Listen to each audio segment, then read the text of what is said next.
Shalom Bapak Ibu sekalian, dimanapun Bapak Ibu berada, sukacita besar karena kita boleh mengadakan konvensi yang ke-18. Dari tahun ke tahun Tuhan izinkan kita mengadakan konvensi, dan konvensi merupakan ajang di mana kita saling menguatkan, mempertajam visi, menyegarkan, dan dikuatkan melalui firman Tuhan. Dan tema kali ini adalah tema yang khusus, yaitu Keep on Fire. Saya harap bahwa sharing firman Tuhan yang akan disampaikan oleh beberapa hamba Tuhan akan betul-betul menolong kita, memberkati kita.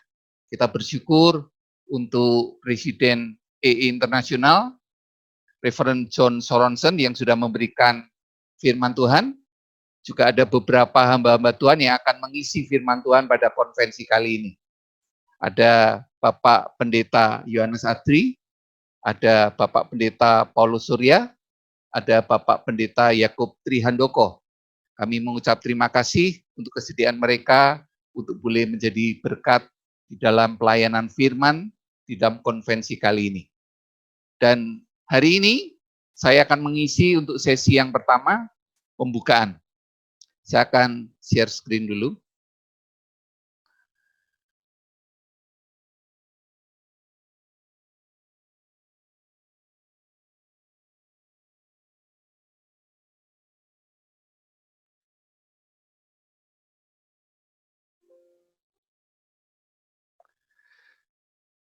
Oke, keep on fire, tetap berkobar dan tak gentar. Dan memang yang melatar belakangi firman Tuhan yang melatar belakangi tema ini adalah dari Roma pasal yang ke-12 ayat yang ke-11. Janganlah hendaknya kerajinanmu kendor, biarlah rohmu menyala-nyala dan layanilah Tuhan.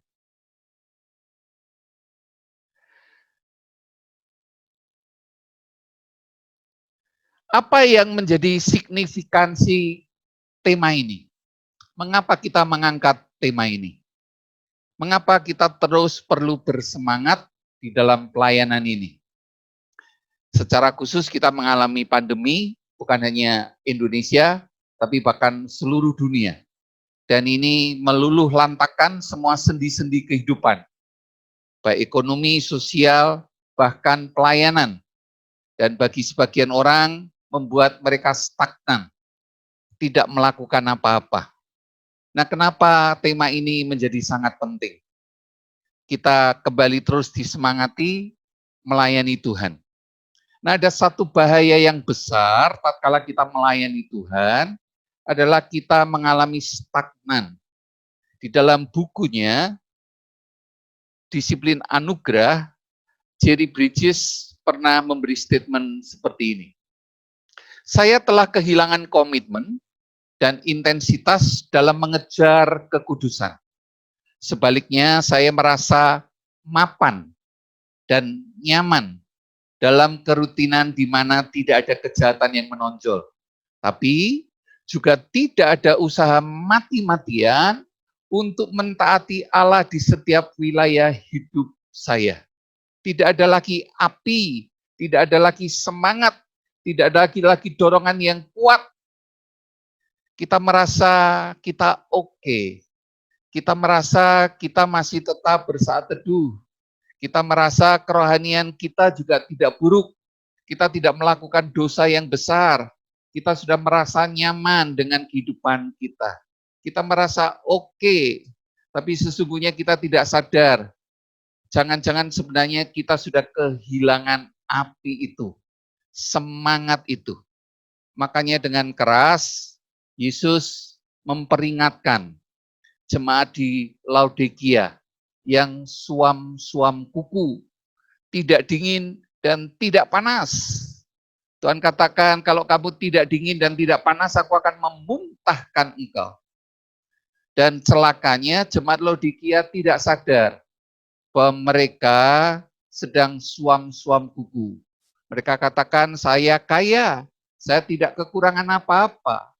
Padahal Yesus berkata, kamu sedang melarat, miskin, buta, telanjang, tapi mereka tidak sadar. Nah, kembali lagi bisa saja hal ini terjadi dalam kehidupan kita, bukan? Kita merasa oke, tapi sebenarnya kita sedang kehilangan api itu. Itu sebabnya kembali lagi Jerry Bridges mengatakan, hari ini banyak orang Kristen jatuh di dalam ketaatan cruise control. Apa itu ketaatan cruise control? Di negara-negara barat secara khusus, mobil-mobil itu ada satu fitur yang kita sebut dengan cruise control. Istilahnya, sampai batas kecepatan tertentu, kita bisa mengatur speed-nya atau kecepatan itu standar. Sehingga kita akan berjalan secara normal, dan kita tidak perlu menginjak gas, kita bisa sedikit rileks dengan kecepatan tertentu, dan kita bisa merasa nyaman. Bukankah hari ini bisa saja kita terjebak dalam keadaan kerohanian seperti itu? Artinya apa?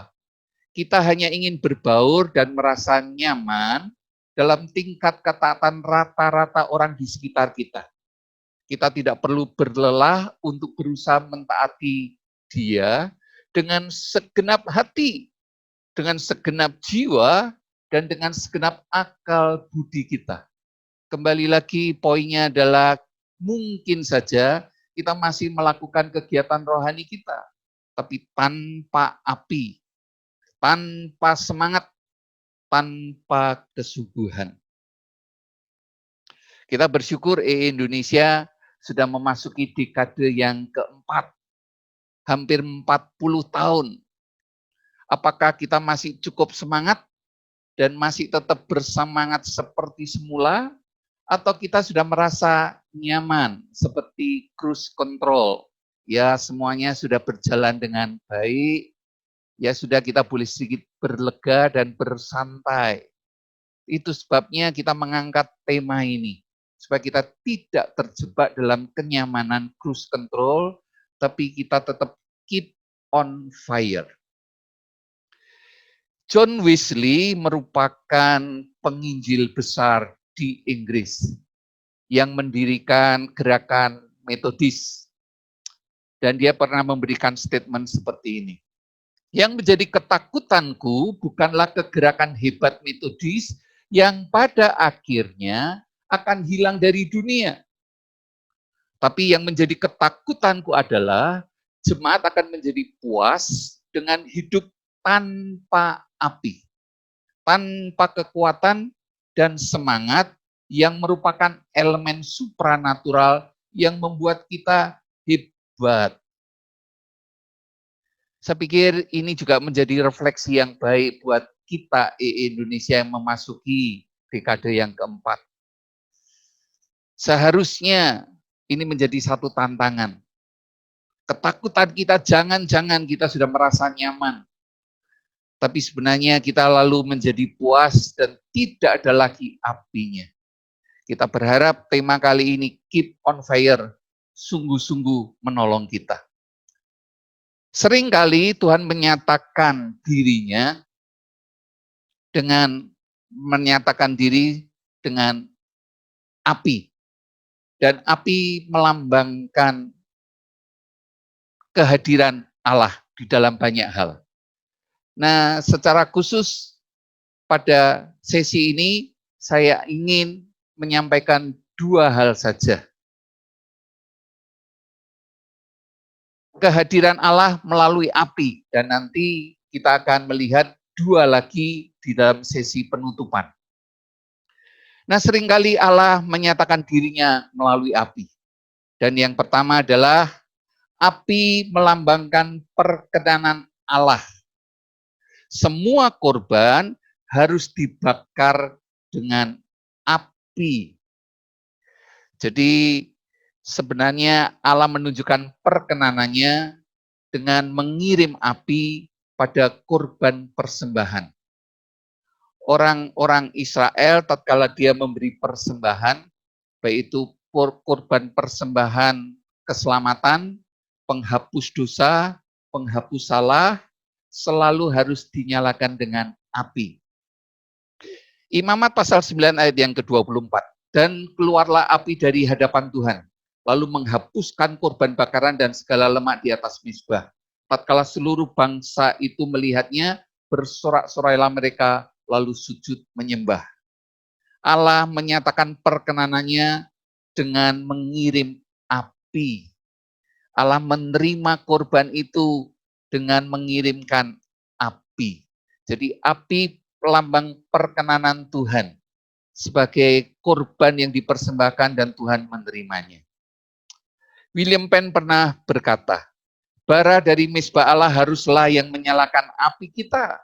Dan tanpa api yang benar dan kudus, tolong perhatikan, tanpa api yang benar dan kudus, tidak ada persembahan yang diperkenan. Sekalipun bangsa Israel melakukan korban setiap hari, dan setiap kali dia memberikan korban, sebenarnya itu bukan korban yang sesungguhnya. Korban yang sesungguhnya adalah korban Kristus sendiri. Dalam Ibrani pasal 10 ayat yang ke-10 dikatakan, dan karena kehendaknya inilah kita telah dikuduskan satu kali untuk selama-lamanya oleh persembahan tubuh Yesus Kristus. Ayat yang ke-14 dikatakan, sebab oleh satu korban saja Ia telah menyempurnakan untuk selama-lamanya mereka yang Ia kuduskan. Kita bersyukur karena Yesus adalah korban yang sempurna itu. Dan Yesuslah yang menolong setiap kita. Bahwa melalui pengorbanannya keselamatan kita menjadi sempurna. Satu kali untuk selama-lamanya. Biarlah api pengorbanan itu yang terus menyemangati kita. Sekali lagi terus kita diingatkan akan karya salib yang melambangkan pengorbanan Kristus untuk setiap kita. Seorang teolog besar bernama John Piper pernah berkata demikian. Hidup menjadi sia-sia jika kita tidak memegang erat-erat kemuliaan salib Kristus. Hargailah seperti harta karun. Pegang teguh sebagai nilai tertinggi dari sukacita dan kenyamanan terdalam di setiap penderitaan. Apa yang dahulu merupakan kebodohan bagi kami, yaitu Allah yang disalibkan, kiranya menjadi hikmat, menjadi kekuatan, menjadi kebanggaan kita di dunia ini. Tatkala kita bicara tema keep on fire, biarlah kita diingatkan bahwa api perkenan Allah sudah dinyatakan melalui korban yang sempurna di dalam Kristus Yesus. Itu sebabnya penting sekali di dalam bukunya Disiplin Anugerah, Jerry Bridges mengingatkan, penting sekali mengkhotbahkan Injil setiap hari. Ada hal terpenting untuk menyediakan motif yang tepat dan satu-satunya yang bertahan untuk menanggapi amanat agung. Di tengah kelesuan kita melayani Tuhan karena ada tantangan. Apa yang tetap bisa menyemangati kita, yaitu tatkala kita mengingat api perkenan Tuhan, bahwa Yesus telah mati menjadi korban yang sempurna buat kita. Api itulah yang harusnya terus menyemangati kita. Statement berikut ini sesuatu yang luar biasa. Ukuran kasih kita kepada Allah ditentukan sebatas mana kita menyadari dan mengakui keberdosaan kita. Juga sebatas mana kita menyadari pengampunan total dan penyucian atas dosa-dosa kita oleh pengorbanannya. Kembali lagi, keep on fire. Biarlah tatkala kita mengingat kasih Tuhan yang menyatakan keberdosaan kita, sekaligus menyatakan kasih Allah yang begitu luar biasa. Itu yang kembali mengobarkan semangat kita untuk mentaati amanat agung, memberitakan Injil dan memperlengkapi orang lain. Seorang John Newton yang terkenal dengan lagunya Amazing Grace. Lagu yang begitu luar biasa, yang dia menyadari betapa berdosanya dia, sekaligus dia melihat betapa ajaibnya anugerahnya. di usianya yang ke-80, dia sudah lupa banyak hal karena dia agak pikun. Tapi di tengah banyak hal yang dia lupakan, dia katakan ada satu hal yang tidak mungkin saya lupakan.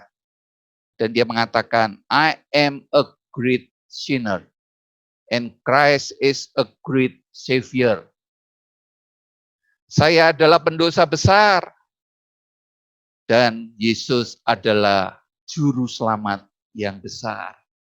Tatkala dia mengingat itu, itulah yang terus mengobarkan dia untuk boleh menceritakan Yesus kepada orang lain.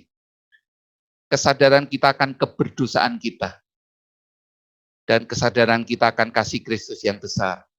Itulah yang terus menyemangati kita. Ketika Tuhan ingin memulai sebuah kegerakan, dia tidak memulai dengan orang yang terbaik, tapi justru dia memulai dengan orang yang hancur, yang tahu bahwa dirinya orang yang berdosa, tapi sudah diselamatkan oleh kasih yang besar. Bukankah itu yang dikatakan oleh Rasul Paulus? Perkataan ini benar dan patut diterima sepenuhnya. Bahwa Yesus mati bagi orang berdosa, dan di antara mereka orang yang berdosa, akulah yang paling berdosa.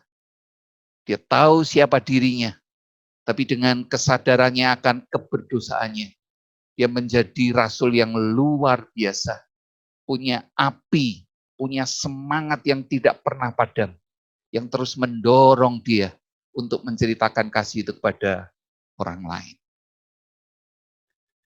Mari kita mengambil waktu sejenak merefleksi untuk poin yang pertama. Kapan terakhir kisah salib menggetarkan hati kita dan mengingatkan kita betapa kotor, betapa hancur, dan berdosanya kita. Tapi sekaligus mengingatkan kita betapa ajaib, agung, dan mengherankan kasih dan pengorbanannya. Yang memotivasi kita untuk berapi-api. Keep on fire. Untuk mengasihi dia. Untuk hidup benar bagi dia. Dan bahkan melayani dia. Biarlah ini menjadi refleksi yang pertama tatkala kita membahas tema keep on fire. Biarlah kisah salib itu sekali lagi menggetarkan hati kita. Membuat kita berapi-api untuk mengasihi dia dan melayani dia. Hal yang kedua, api melambangkan Roh Kudus yang memberikan kita kuasa dan bahkan keberanian. Tema kita hari ini adalah tidak gentar, artinya punya keberanian. Dan itu dimungkinkan kalau Roh Kudus dinyatakan. Kisah Rasul pasal yang pertama yang ke-8. Tetapi kamu akan menerima kuasa kalau Roh Kudus turun ke atas kamu. Dan kamu akan menjadi saksiku di Yerusalem dan di seluruh Yudea dan Samaria dan sampai ke ujung bumi. Roh Kudus tatkala datang berupa lidah-lidah api. Dan Roh Kudus itulah yang akan memberikan kita kuasa, keberanian, menghadapi banyak tantangan, kesulitan di dalam penginjilan. Ada kuasa Tuhan yang Tuhan berikan. 2 Timotius pasal yang pertama yang ke-7 dikatakan, sebab Allah memberikan kepada kita bukan roh ketakutan, melainkan roh yang membangkitkan kekuatan, kasih, dan ketertiban. Biarlah sekali lagi api Roh Kudus itu membakar semangat kita, menguatkan kita, api yang pernah menyala-nyala di dalam hati kita kembali dikobarkan. Keep on fire. Charles Spurgeon adalah orang yang Tuhan pakai secara luar biasa. Khotbahnya selalu berapi-api. Dia disebut dengan Prince of the preacher. Jadi orang yang luar biasa, memberitakan Injil dengan semangat luar biasa. Dan dia memberi warning. Waspadalah, jangan menjadi patah semangat dengan kerajinanmu yang mula-mula. Berhati-hatilah, jangan menjadi dingin. Dulu engkau bersungguh-sungguh, tetaplah bersungguh-sungguh. Dan biarlah api yang pernah membara dalammu tetap menggerakkan engkau. Tetaplah menjadi orang yang kuat dan militan. Orang yang melayani Tuhan dengan rajin dan semangat. Karena ada kuasa Roh Kudus yang sudah dicurahkan untuk kita. Kita bersyukur sebenarnya dalam situasi COVID ini 2 bulan pertama sungguh-sungguh sebenarnya kami Indonesia kita juga tidak tahu apa yang harus kita lakukan. Betul-betul kita stagnan. Kita tidak mengerti harus apa yang harus kita lakukan. Pelatihan tidak dimungkinkan dan ada banyak keterbatasan. Tapi kita bersyukur Tuhan masih menjaga api itu. Dan firman Tuhan mengatakan, buluh yang terkulai tidak dipatahkannya. Api yang sudah pudar tidak dipadamkannya. Kita bersyukur untuk banyak tim-tim yang masih punya api itu. Yang terus Tuhan nyalakan. Di masa pandemi ini, ada banyak orang yang masih banyak melakukan pelatihan. Nah ini beberapa foto. Jemaat gereja Toraja, jemaat di Bori, dengan semangat mereka mengadakan pelatihan EEVO Generation, Gospel in Your Hand. Mereka masih bersemangat meskipun ini masa pandemi. Tim dari Timor Leste, Pak Hindra dengan teman-temannya, di tengah jalanan yang rusak, cuaca dingin yang ekstrim, tetap bersemangat memberitakan Injil di pedesaan yang terpencil, dengan jalan yang sangat sulit, tapi Tuhan tetap menjaga api itu. Roh Kudus tetap memberi mereka semangat, kekuatan, bahkan keberanian. Juga untuk pelatihan-pelatihan EEVOG, Gospel in Your Hand, dengan adanya Zoom, Tuhan izinkan kita mengadakan pelatihan. Dari tempat yang berbeda, tapi kita tetap terkonek satu dengan yang lain, bersemangat di dalam api penginjilan. Bahkan kita bersyukur, justru di dalam masa COVID ini, muncul pelatihan yang kita sebut dengan Share It, yang perdananya kita sampaikan secara online tanggal 14 Juli yang lalu. Kita bersyukur untuk semangat api penginjilan yang terus Tuhan jaga dan pelihara. Juga tim Merauke, dengan bersemangat mengendarai perahu bot pergi ke kampung Yakyu. Perjalanan dengan perahu yang sulit, tapi mereka menjangkau jiwa-jiwa. Sekalipun terpencil, ada api semangat untuk terus memberitakan Injil kepada mereka yang membutuhkan Kristus. Kita bersyukur untuk ketua-ketua tim-tim lokal dan SCT yang mengadakan pertemuan, bahkan upgrading, untuk boleh terus memperlengkapi. Pandemi ini tidak boleh mematahkan semangat kita. Tetap keep on fire, karena ada Roh Kudus yang terus memberikan kita api yang membangkitkan kuasa dan keberanian.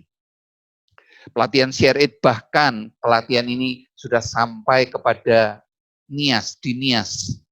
Para mahasiswa dari STT Sunderman BNKP mengikuti kelas online. Pengajarnya bisa saja dari Malang, dari Medan, dari mana saja. Dan mereka mengikutinya di Nias. Ini satu gambar yang saya sangat suka. Bahkan anak-anak di masa pandemi ini, Tuhan izinkan Kids Jayapura, mereka boleh cerita Injil. Satu pemandangan yang luar biasa. Api melambangkan Roh Kudus yang memberi kuasa, kekuatan, keberanian untuk terus memberitakan Injil. Berbalik dengan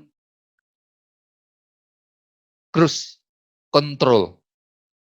Jerry Bridges mengatakan seharusnya kehidupan orang Kristen harusnya seperti mobil balap. Bukan kita mengatur menjadi nyaman, tapi seharusnya kita berusaha memacu mobil sampai batas terluar dari kemampuan mekanis, bahkan daya tahannya, memacu semaksimal mungkin, sambil tetap fokus pada jalur dan garis finish. Bukankah itu yang dikatakan oleh kitab Ibrani, bahwa kita sedang mengalami satu perlombaan. Orang yang bertanding tidak mungkin santai. Hidupnya harus maksimal. Dia harus memacu sedemikian rupa supaya dia boleh mencapai garis akhir. Ibrani pasal 12 dikatakan, marilah kita menanggalkan semua beban dan dosa yang begitu merintangi kita. Dan berlomba dengan tekun dalam perlombaan yang diwajibkan bagi kita. Dan ayat yang kedua ini penting. Marilah kita melakukannya dengan mata yang tertuju kepada Yesus.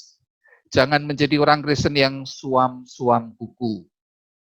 Tidak dingin, tidak panas. Jangan menjadi orang Kristen cruise control. Tapi jadilah orang Kristen yang bersemangat, berapi-api, yang menjalani hidup ini seperti perlombaan dengan mata tertuju pada Kristus. United States Military Academy West Point mungkin merupakan salah satu akademi militer yang terbaik di dunia. Dengan mencetak banyak orang-orang besar di dalam kemiliteran di Amerika. Mereka melatih banyak kadet dan teruna-teruna. Dan ini sesuatu yang penting. Untuk para kadet dan teruna-teruna, penuntut kelulusan ternyata bukan hanya sekedar nilai, juga bukan hanya kemampuan atletik atau fisik seseorang, tapi ada istilah yang penting di sini adalah grit. Artinya sebuah kemampuan dan kemauan untuk mengejar tujuan jangka panjang yang sulit tanpa berhenti atau menyerah. Jadi ada satu ketahanan yang luar biasa. Bukan hanya pandai, bukan hanya sekedar nilainya baik, bukan hanya sekedar fisiknya kuat, tapi ada satu kemampuan juang jangka panjang yang pantang menyerah. Bukankah seharusnya itu yang harus ada pada diri masing-masing kita sebagai orang Kristen, yang Paulus mengatakan sebagai prajurit-prajurit Kristus? Rasul Paulus pernah berkata kepada Timotius, ikutlah menderita sebagai seorang prajurit yang baik dari Kristus Yesus. Seorang prajurit yang sedang berjuang, tidak memusingkan dirinya dengan soal-soal penghidupannya. Supaya dengan demikian, ia berkenan kepada komandannya. Tatkala kembali lagi kita membahas tema Keep on Fire. Jadilah seorang prajurit yang punya daya juang yang luar biasa. Yang fokusnya cuma satu. Apa? Berkenan kepada komandannya. Siapa komandan kita? Yesus sendiri. Yesus berkata, segala kuasa telah diberikan kepadaku, baik di surga maupun di bumi. Oleh sebab itu pergilah, jadikan semua bangsa muridku. Dia adalah komandan kita yang punya kuasa di surga dan di bumi. Dan kita adalah sebagai prajuritnya. Seharusnya kita punya semangat karena Allah kita, Yesus kita, yang menjadi komandan kita, adalah yang mempunyai kuasa di atas segala kuasa. Kembali lagi kepada istilah grit. Sebenarnya ada 5 faktor yang menjadi ciri kata grit. Tapi hari ini kita karena keterbatasan waktu hanya membahas 2 saja. Yang pertama faktor grit adalah faktor keberanian. Jadi berani menghadapi kegagalan dan memahami bahwa ada pelajaran dalam kegagalan. Keberanian mengambil kesempatan. walaupun ketika orang lain tidak ada yang berani. Berani untuk tidak populer. Dan ini keberanian yang Tuhan berikan. Tatkala Roh Kudus turun, Tuhan memberikan kuasa, Tuhan memberikan keberanian. Bahkan kalau kita memperhatikan seluruh kitab kisah para rasul, kita akan melihat bahwa api Roh Kudus itu yang memberi kuasa dan keberanian yang luar biasa kepada rasul-rasul, kepada murid-murid, bahkan kepada jemaat-jemaat. Bahkan di dalam aniaya dan penderitaan yang besar, mereka tidak menjadi mundur. Bahkan penderitaan itu membuat mereka tersebar, dikatakan dalam Kisah Rasul pasal yang ke-8, sambil mereka teraniaya dan mereka tersebar, dikatakan mereka tetap memberitakan Injil. Seringkali kita melihat kesulitan tidak membuat penginjilan menjadi berhenti. Tapi justru kesulitan membuat penginjilan terus berjalan karena ada kuasa Roh Kudus yang menyertai. Pandemi juga merupakan kesulitan, tapi seharusnya ini tidak menjadi penghalang untuk Injil boleh terus diberitakan. Bahkan harusnya melalui pandemi ini, Injil boleh terus diberitakan. Bukankah melalui pandemi ini justru Injil boleh disampaikan lewat online? Bahkan kita boleh terkonek secara khusus dalam konvensi ini. Peserta konvensi, baik dari ujung barat Sumatera sampai ujung timur di Papua, kita boleh terkonek satu dengan yang lain. Kita bersyukur pandemi ini tidak mematahkan semangat kita, tapi boleh terus membawa kita memberitakan Injil. Memang firman Tuhan katakan Injil harus diberitakan sampai ke ujung bumi. Mungkin yang lalu kita akan merasa mustahil kita boleh menjangkau ujung bumi. Tapi justru bukankah melalui pandemi ini kita boleh melihat tatkala Tuhan mengatakan kamu akan menjadi saksiku sampai ke ujung bumi, bukankah hari ini ujung bumi ada di dalam ujung jari kita? Kita bisa terkonek orang dimanapun lewat gadget kita dengan ujung jari kita. Biarlah sebenarnya sesuatu hal yang sulit tidak mematahkan kita, tapi memberikan kita keberanian. Di dalam Kisah Rasul pasal yang ke-4 dikatakan, sebab sesungguhnya telah berkumpul di dalam kota ini Herodes dan Pontius Pilatus beserta bangsa-bangsa dan suku-suku bangsa Israel melawan Yesus, hamba-Mu yang kudus yang Engkau urapi. Tapi dikatakan ayat yang ke-29, dan sekarang ya Tuhan, lihatlah bagaimana mereka mengancam kami. Berikanlah kepadamu, kepada hamba-hamba-Mu, keberanian untuk memberitakan firman-Mu. Mereka menghadapi ancaman. Petrus dan Yohanes ditangkap, diadili. Dan mereka diancam untuk tidak boleh memberitakan nama Yesus. Tapi tatkala mereka dilepaskan, apakah lalu mereka menjadi undur? Tidak. Kembali lagi api Roh Kudus yang sudah dicurahkan itu, sekali lagi memberikan keberanian kepada mereka untuk memberitakan firman Tuhan. Kisah Rasul pasal yang keempat ayat yang ke-31 dikatakan, dan ketika mereka sedang berdoa, goyanglah tempat mereka berkumpul itu. Dan mereka semua penuh dengan Roh Kudus. Lalu mereka memberitakan firman Allah dengan apa? Dengan berani. Dan Saulus tetap bersama-sama dengan mereka di seluruh Yerusalem dan dengan keberanian mengajar dalam nama Tuhan. Kembali lagi api Roh Kudus memberikan kita kuasa dan keberanian. Grit yang kedua mempunyai sifat yaitu ketahanan. Resilience, yaitu seperti daya pegas. Seorang mampu pulih kembali dari kesulitan. Ia memiliki keyakinan moral yang sulit digoyahkan.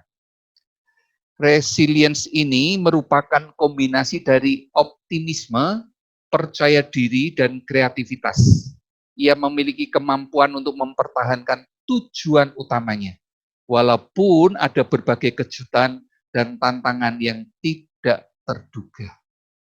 Bukankah Roh Kudus akan memampukan kita memiliki satu ketahanan yang mungkin seringkali di dalam situasi-situasi tertentu kita menjadi lemah. Tapi Roh Kudus mampu memberikan kita ketahanan. Seringkali bukan orang-orang yang hebat yang Tuhan pakai. Orang-orang yang sederhana. Tapi dengan pertolongan daripada Tuhan, punya ketahanan yang luar biasa. Kita bersyukur dengan pelayanan EE Indonesia, ada orang-orang yang sederhana, tapi punya ketahanan yang luar biasa. Saya bersyukur untuk Ibu Siana dari EE Jayapura. Dia bukan orang yang hebat, orang yang biasa-biasa. Bahkan hari ini dia punya banyak kesulitan, baik secara ekonomi maupun kesehatan. Tapi orang yang luar biasa, punya ketahanan, punya satu kekuatan untuk terus melayani Tuhan. Yang memampukan adalah Roh Kudus sendiri. Kita punya banyak orang-orang seperti itu. Ada Ibu Sianipar di Medan, orang yang sudah berumur di atas mungkin 70, tapi sejak awal kita mengadakan pelatihan klinik yang pertama di Medan, beliau adalah murid yang pertama. Tapi sampai hari ini tetap bertahan, tetap melayani dengan semangat, dengan api itu. Kita punya Dr. Richard di Toraja, dengan usia yang sudah tua, dia sudah pensiun dari dokter ahli kandungan. Tapi hari ini tetap bersemangat dan terus memberitakan Injil, bahkan membantu dalam banyak pelatihan. Di board Indonesia kita punya Ngkong Ali, usianya sudah 73 tahun, tapi hari ini bersemangat pelayanan secara khusus melalui pelayanan di China. Hari ini kita punya banyak pelayanan di China, termasuk pelatihan-pelatihan lewat Zoom dengan murid-murid di China. Kita bersyukur untuk orang-orang seperti itu. Dan biarlah Roh Kudus sendiri yang terus memberikan kita kekuatan.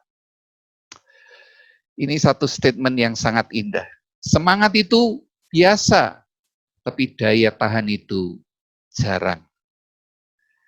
Siapa yang akan memampukan kita mempunyai daya tahan, daya juang yang luar biasa adalah Roh Kudus itu sendiri.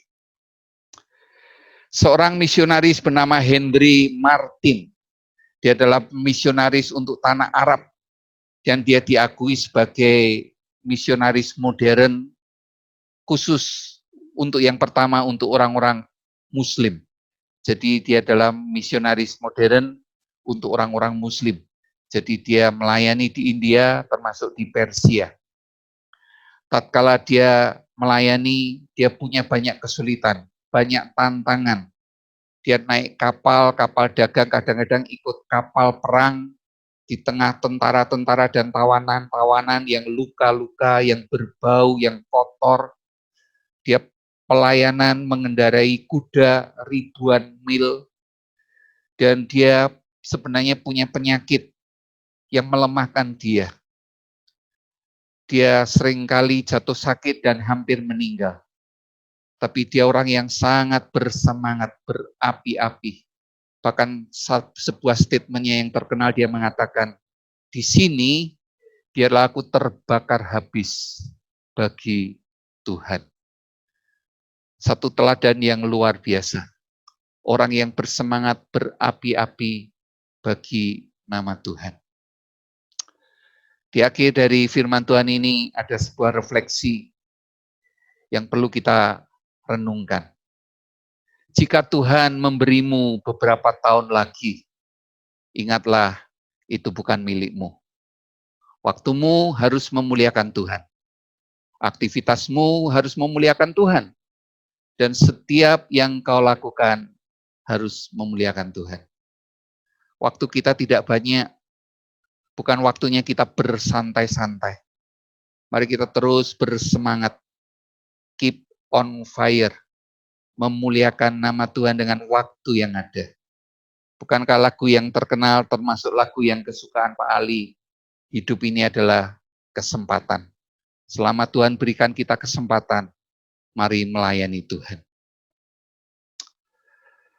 Kembali lagi Henry Martin memberikan statement dalam beberapa kali tulisan di diary-nya, buku hariannya, karena dia sering kali sakit dan hampir saja dia meninggal berulang kali dengan tubuh yang sangat lemah, tapi dia punya api semangat pelayanan untuk memberitakan Injil. Bukan hanya kepada orang India, tapi kepada orang di Iran, Persia waktu itu, bahkan sampai ke Arab. Tapi dia punya satu keyakinan di tengah semua penyakitnya yang sering kali hampir merenggut nyawanya, dia berkata seperti ini, "If God has work for me to do, I cannot die." Jika Allah memiliki tugas untuk saya kerjakan, saya tidak dapat mati. Saya jadi teringat Pak Sandi, kalau dalam pelayanan seringkali bertemu dengan alumni-alumni EE yang mungkin sudah lama dan bahkan sudah tidak lagi aktif. Dia seringkali berkata, masih hidup ya? Wah, itu satu pertanyaan yang sangat telak sekali. Kalau memang masih hidup, kenapa tidak lakukan sesuatu untuk Tuhan?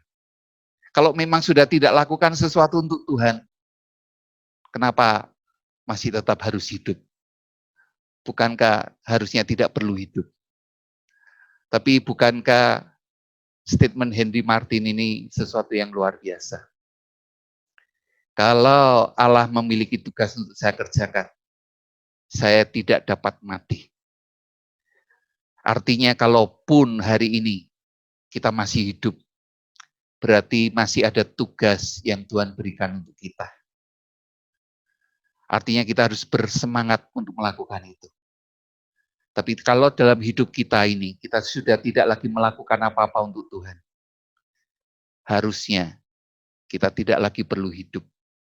Tapi kembali lagi, kalau Tuhan masih memberi kita hidup, berarti ada tugas yang harus kita kerjakan. Statement terakhir, mengutip dari seorang bernama Samuel Gedwitz. Dia orang yang luar biasa dengan kemampuan berkhotbah yang luar biasa. Dia orang yang pandai, orang yang bersemangat. Dia bisa mempunyai khotbah yang sangat indah, yang sangat bagus, yang menyenangkan jemaatnya. Tapi suatu ketika dia sadar bahwa semua khotbah dia yang bagus sebenarnya hanya sekedar menyenangkan jemaatnya dan merupakan kepuasan dirinya sendiri. Tapi dia sadar tidak ada api di dalamnya. Karena dia melihat banyak khotbahnya dia merasa khotbahnya bagus, tapi tidak pernah mempertobatkan orang. Tidak ada buah-buahnya. Sehingga akhirnya dia disadarkan oleh Tuhan bahwa dia membutuhkan api Roh Kudus itu.